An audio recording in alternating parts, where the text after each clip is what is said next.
Febriansah, Gelgi Stephen, Karin, Laura Citra, M. Agung Al-Fatih, Emri Faldo, Rami Sofia, Randy Saputra, Sandra, Selva, Yongki, Virgin. Baik, Ibu nanya dulu, apa pelajaran kita kemarin? Siapa yang tahu? Tunjuk tangannya.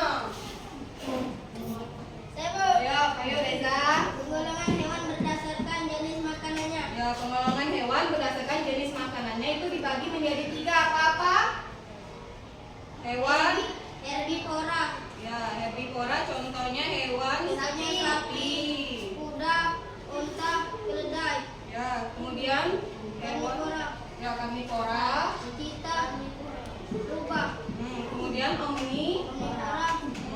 Orang burung gagak, babi, dan kera. Ya, bagus Reza. Tepuk tangan untuk Reza, Nana.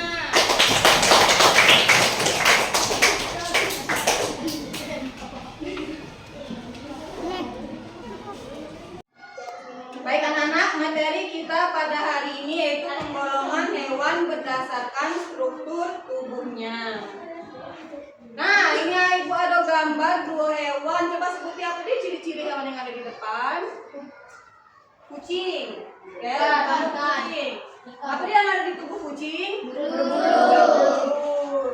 Kemudian kucing hidup di darat. Terus yang kedua itu hewan apa? Ikan. Apa yang ada di ikan? Sisik. Kemudian ikan hidup di laut. Air atau laut ya. Kemudian tujuan pembelajaran kita pada hari ini ada 4. Siswa diharapkan mampu menjelaskan pengertian struktur tubuh hewan, kemudian mengidentifikasi ciri vertebrata dan invertebrata. Kemudian yang ketiga, mengelompokkan hewan sesuai struktur tubuhnya seperti tulang belakang dan tidak bertulang belakang. Selanjutnya yang keempat, menyajikan hasil pengelompokan dalam bentuk gambar atau laporan sederhana. Nah, penggolongan hewan. Pengertian struktur hewan. Struktur tubuh hewan adalah cara tubuh hewan tersusun mulai dari ada tidaknya tulang belakang, bentuk tubuh, penutup tubuh, jumlah kaki, cara bergerak, dan melihat struktur tubuhnya. Hewan dapat digolongkan menjadi beberapa kelompok. Nih, penggolongan hewan itu dibagi menjadi 2, yaitu invertebrata, hewan tidak bertulang belakang. Itu gambarnya contohnya belalang. Kemudian hewan bertulang belakang, contohnya vertebrata. Coba siapa yang bisa menyebutkan contoh hewan yang tidak bertulang belakang? Dia hidupnya di dalam tanah. Apa? Cacing. Ya, betul. Kemudian hewan yang bertulang belakang selain burung apa? Apa itu? Ya, betul, kucing. Kemudian ini penjelasan hewan tidak bertulang belakang atau invertebrata. Hewan tidak bertulang belakang merupakan golongan hewan yang paling banyak ditemukan di muka bumi. Hewan ini hidup di lingkungan yang beragam, mulai dari hutan, gua hingga dasar lautan. Contoh antara lain spons, ubur-ubur, hidra, cacing, lintah, sotong, keong, bintang laut, tripang, landak laut, udang, dan serangga. Kebanyakan di dalam laut ya. Contohnya itu ada gambarnya ubur-ubur. Ubur-ubur tidak ada tulang kan ya, Nana? Bintang laut. Siapa di sini yang sering makan udang? Aku. Nah, coba di udang itu ada tulangnya tidak? Tidak ada. Selanjutnya hewan bertulang belakang atau invertebrata. Hewan tidak bertulang belakang yang sering kita lihat sehari-hari adalah serangga. Antara lain kupu-kupu. Kupu-kupu itu tidak ada tulangnya, tidak ada tulang belakangnya, anak. Belalang, lebah, kumbang, dan tawon.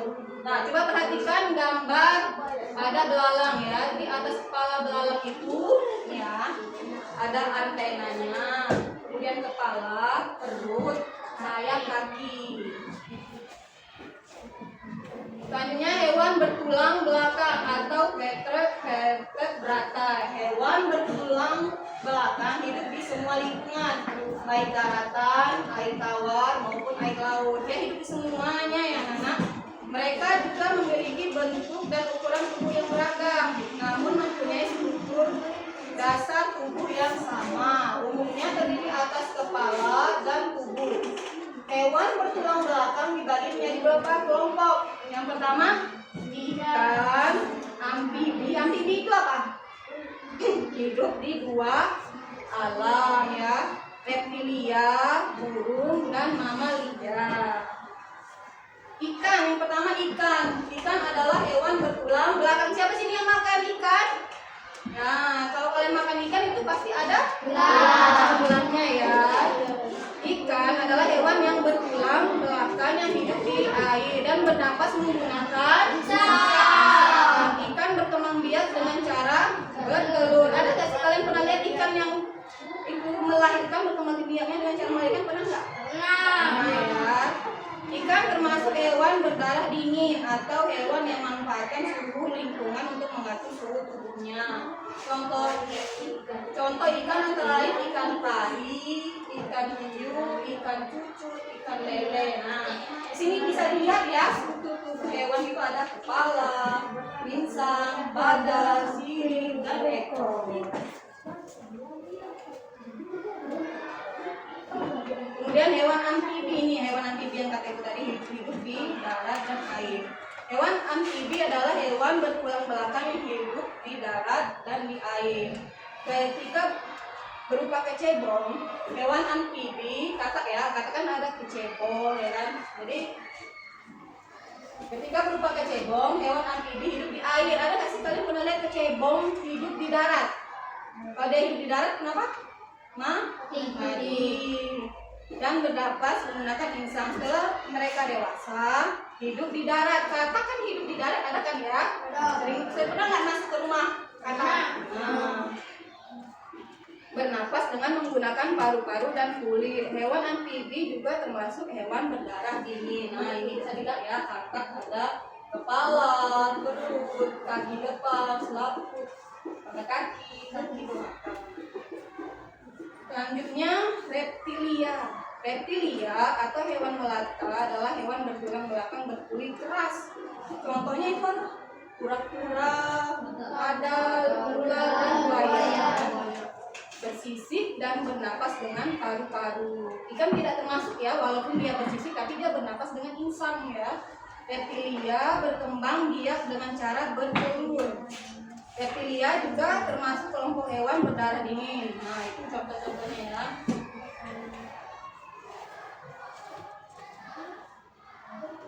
Kemudian reptilia lagi, kura-kura dan penyu merupakan tubuh yang dibungkus oleh kulit, cangkang yang tersusun atas zat tanduk yang keras dan kasar. Cangkang itu berfungsi untuk menyongkong dan melindungi tubuh kura-kura. Kura-kura dapat hidup di darat, sedangkan penyu di laut. Beda ya, kura-kura dan penyu. Kemudian kadal. Kadal mempunyai tubuh panjang dan ramping yang meruncing ke belakang dan berakhir berupa ekor. Ekor kadal yang panjang memandu pergerakannya. Itu kemudian ular. Ular juga termasuk di reptilia ya. Ular mempunyai tubuh yang panjang tanpa kaki. Seluruh tubuhnya ditutupi sisik yang tumpang tindih berfungsi untuk meluncur di atas tanah. Ular mempunyai lidah yang bercabang dua, sering dijulurkan keluar mulut. Kemudian buaya. Buaya mempunyai tubuh yang panjang, berkulit tebal, berkaki pendek, dan ekor panjang. Buaya mempunyai moncong yang panjang, dilengkapi gigi yang kuat dan tajam untuk menangkap mangsa. Selanjutnya burung. Burung mempunyai burung di sekujur tubuhnya. Tidak semua jenis burung dapat terbang. Contoh burung yang tidak dapat terbang apa? Puyuh. Burung puyuh. Tidak semua jenis burung tidak dapat terbang ya. Bentuk tubuh dan kaki burung disesuaikan dengan fungsinya. Burung berkembang biak dengan cara bertelur. Burung termasuk hewan berdarah panas, yaitu hewan yang dapat mengatur suhu tubuhnya sendiri. Nah, itu contohnya burung apa itu? Elang. Ya. Itu ada kepala, paruh, kaki, sayap, badan, ekor. Kemudian mamalia. Mamalia atau hewan menyusui mempunyai tubuh yang tertutup oleh rambut. Mamalia berkembang biak dengan cara melahirkan, tapi ada juga yang bertelur. Mamalia ada yang hidup di darat dan di air. Apa mamalia yang hidup di air? Ikan apa? Ikan ikan paus, lumba-lumba ya. Mamalia ada yang hidup di darat dan di air. Mereka bernapas dengan paru-paru. Ikan lumba-lumba itu bernapas dengan paru-paru anak-anak. Dan termasuk hewan berdarah panas. Itu contohnya di sini dikasih contoh kucing. Di kucing itu ada kepala, kaki, badan, dan ekor. Nah, di sini ibu ada tugas, silakan dikerjakan sendiri-sendiri ya.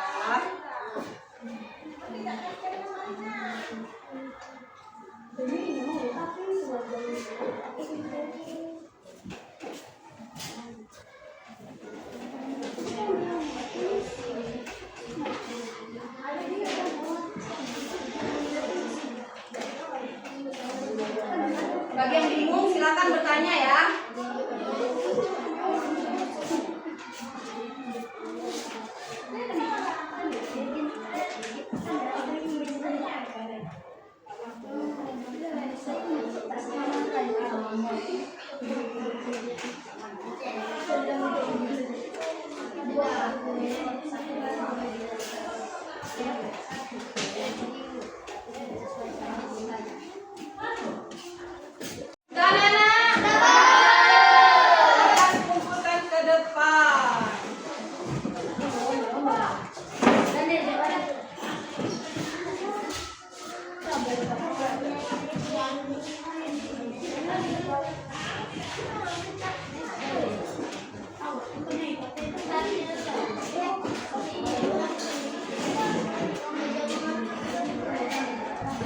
Baik anak-anak, kemudian kesimpulan pembelajaran kita pada hari ini. Siapa yang bisa menyebutkan kesimpulan kita pada hari ini? Rami, silakan simpulkan pelajaran kita pada hari ini.